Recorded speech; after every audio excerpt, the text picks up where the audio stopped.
My story with obsession. The shadow in my mind. I don't know where to start from my mental health or what has happened to me recently. It's all a mess. Sorry for not introducing myself. I'm Francis Porter. I'm a 30-year-old man who has been going through some horrifying things. I work as a night guard here in Sven. It's a minimum wage job, but peace can't be bought, at least not for me. Though I oftentimes like to go down and stroll around in the mountains of the city and the woods that it has, it's one way to remove the loneliness from my life. Chapter 1. November 14th, a day off for me. It was a Sunday. At around 2 a.m., it was just me in the woods sitting by a rock, when it started to stream in my mind, the voice of a disaster. It wanted everything and anything. It was desperate and frantic, even and suddenly suicidal. I knew it didn't belong in my head, but somehow it's here. It spoke to me. Come on, do it.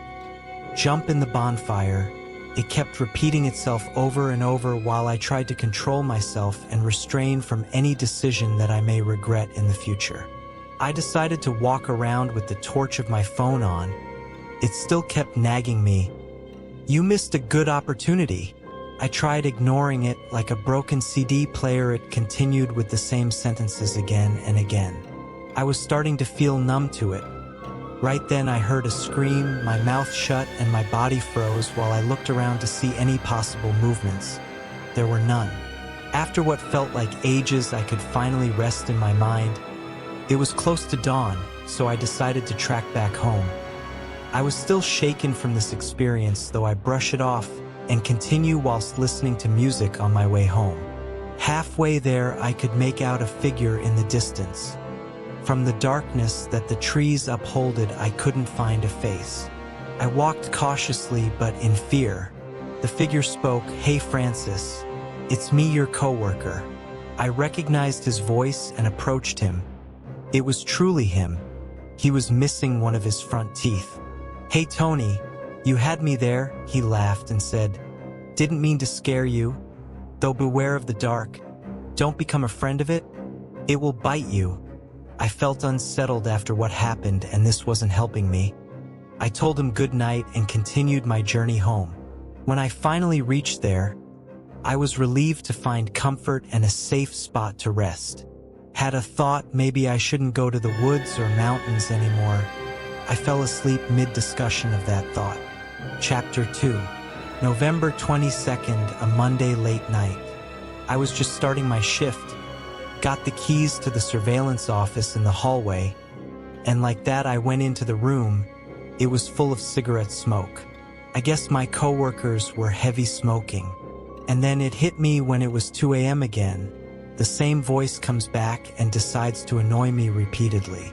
I just look at the camera monitors and try to turn my head off, but it doesn't work. It manages to grab my attention fully. Shiver crawled over my spine when the office door behind me slowly opened and a loud scream. "I know you." I anxiously got up and rushed with a gun in hand, but there was nobody there. I managed to relax myself with some water and called a friend over the phone.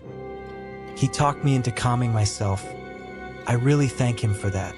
Otherwise, it would have been a nightmare to be alone with whoever roams in my head every now and then.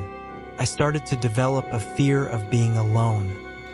Slowly, I fell asleep and jumped out of my seat when my coworkers woke me up in the morning. "Hey buddy, relax, it's us." I saw the team and burst out laughing out of relief. "Oh guys, it's great seeing you all here." I was happy to not be alone.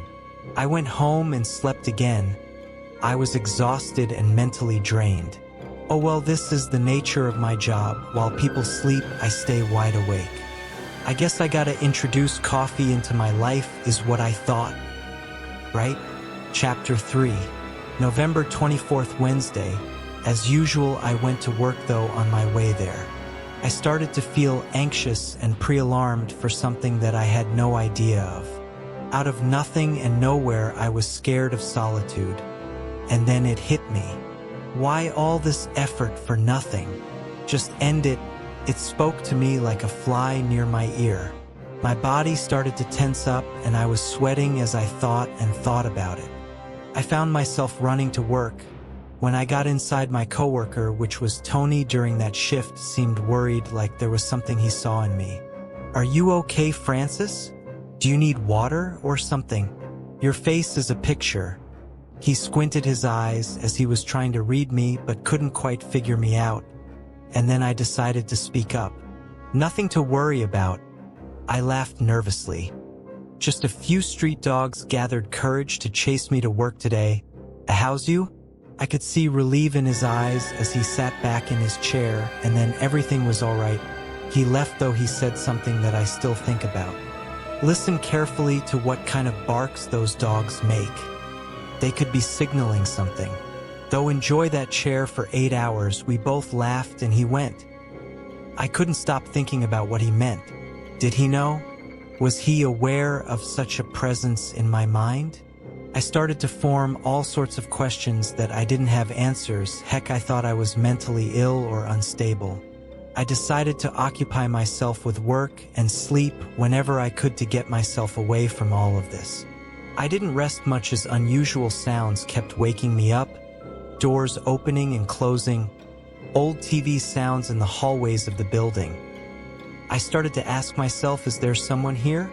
It should only be me here. Perhaps a coworker forgot something, and so I didn't bother to check and went back to sleep.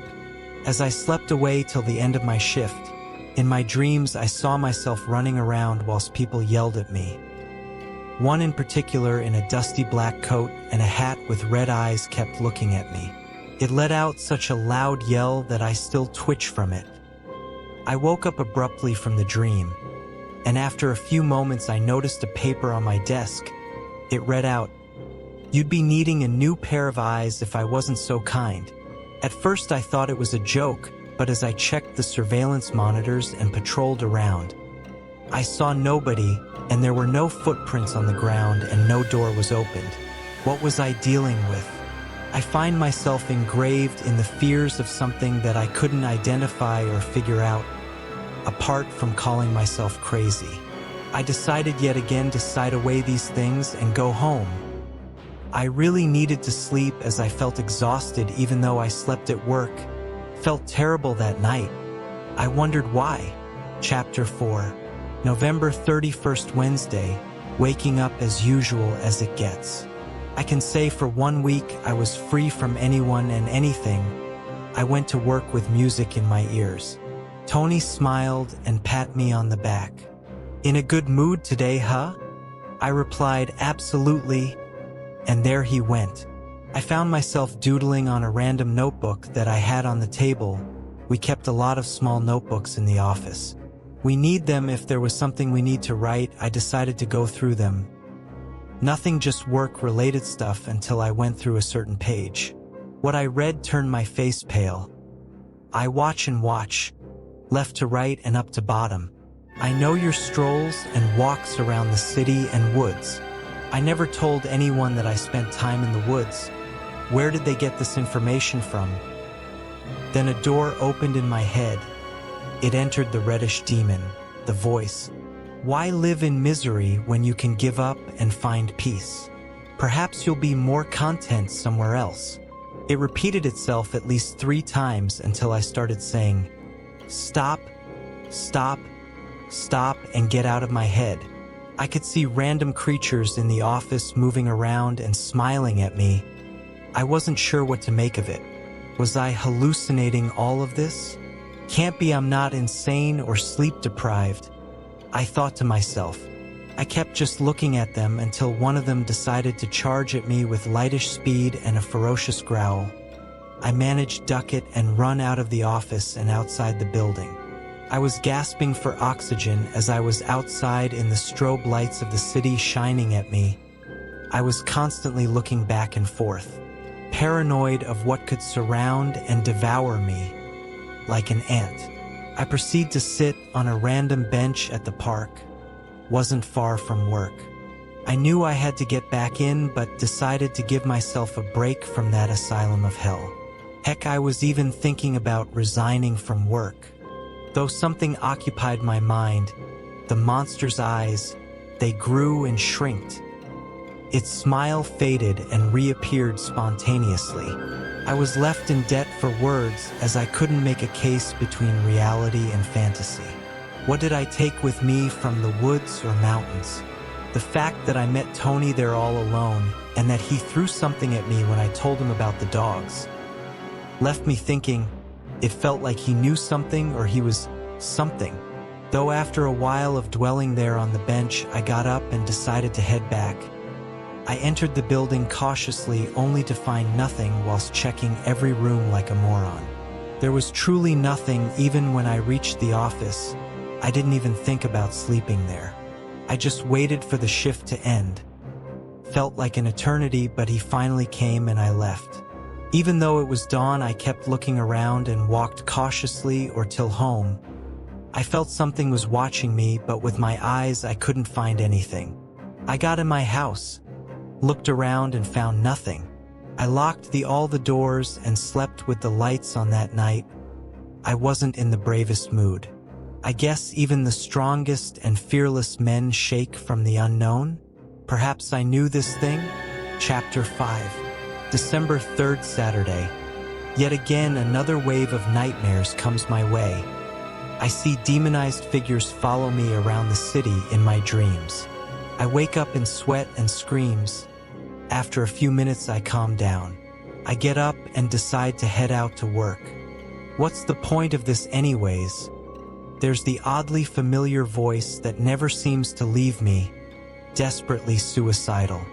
It wanted the worst for me on a consistent basis, but I never gave in, though it never quit. I guess I was a pro in ignoring it. Cleared my head and managed to side it to a corner. I felt watched on my way to work, but I also ignored that. I got there and saw Tony smiling. I spoke, "You're too happy today. What's the cause?" He replied shortly with a smirk on his face. "Probably a bonfire with a witch." At first I didn't get it. Before I could say anything, he got up and left me with a pat on my back. I said to myself, this guy is one weird mess. I proceeded to sit in the same old chair for the remaining 8 hours of my shift. Boring ones, but paid ones. Not much happened, but I often found myself thinking about Tony and how he was behaving. Something felt and seemed off. A strange though suggested I'd go to the woods. It remained unclear what's there, but I had a gut feeling. Firstly, I needed to get some sleep at home and take a bath. I got home from work and slept for like 5 hours and then woke up and took a bath. I was all set for my walk around the trees of fate, but I could see something in the windows of my room. Glowing red eyes with bloody hands on it and noticeable white teeth. Those teeth were ones the size of a horse. It screamed ferociously and growled. I closed my eyes and put my fingers in my ears. I couldn't take it anymore. And after a few moments it stopped. I couldn't see it anymore. There's something or someone messing with me, but I have no clue until I go to the tallest trees in town. Writing, Francis's fate, a red raining mess of fanatic deviation. His eyes of no harm done wrong. The commitment to righteousness torn apart. The Portland's call upon ancestors to help repel the waves that he can't escape. Unfortunately, they gave way and he's abandoned in his own grave. Promised land? Promised words. Chapter 6. December 4th, Sunday, day off as usual. I decided to go to the woods with earbuds in my ears.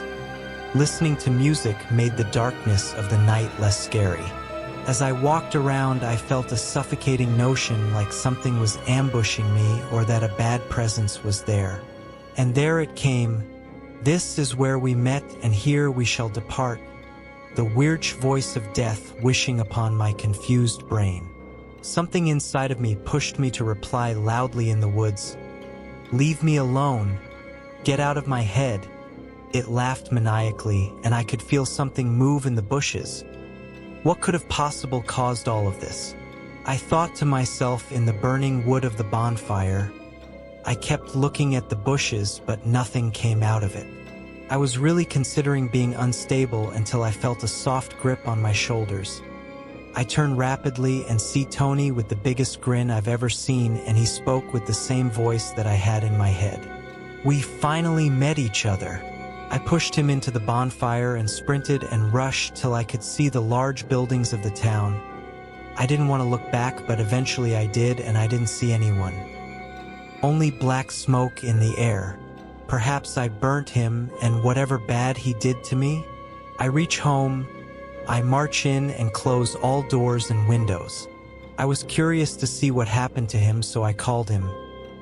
They say curiosity killed the cat, and the same is happening to me. I dial his phone, but it says that the number doesn't exist. Strange. I call my colleagues, and they say that a guy named Tony is unknown to them. I was baffled but couldn't be happier, though I felt the need to record this whole situation if anything did happen to me in the future. May this pre-recorded be useful to whoever finds it. Of course, if I'm no longer here.